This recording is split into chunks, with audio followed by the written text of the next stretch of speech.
ایک عورت حضرت غوث پاک کے پاس آئی اور عرض کرنے لگی، میرا شوہر کہتا ہے کہ میں تمہیں طلاق دے دوں گا، میری ساس نے بھی کہہ دیا ہے کہ اسے مت رکھنا، وجہ یہ ہے کہ میری گود خالی ہے، میرے پاس کوئی بچہ نہیں ہے۔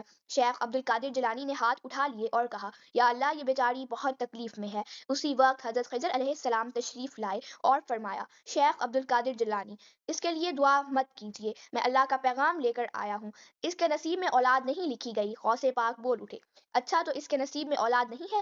پھر آپ نے دوبارہ ہاتھ اٹھائے اور عرض کیا، یا اللہ تو جانتا تھا کہ یہ عورت میری طرف آ رہی ہے، تو جانتا تھا کہ یہ میرے در پہ آئے گی، تو جانتا تھا کہ یہ مجھ سے دعا مانگنے کا کہے گی، اور تو یہ بھی جانتا تھا کہ میں اس کے لیے دعا ضرور کروں گا، تو سب کچھ جانتا تھا۔ اب یہ لوگوں سے جا کر کہے گی کہ میں عبد القادر کے پاس بھی گئی، پھر بھی کچھ نہیں ہوا، میرا کام پھر بھی نہیں بنا۔ یہ کہتے ہوئے شیخ عبد القادر جیلانی رو پڑے، ان آنکھوں سے آنسو بہنے لگے۔ آپ نے کہا، یا اللہ تو بہت رحم فرمانے والا ہے۔ وہیں کھڑے حضرت خضر علیہ السلام بولے، عبد القادر میں تجھ پر بھی قربان اور تیرے رب سے تیری محبت پر بھی قربان۔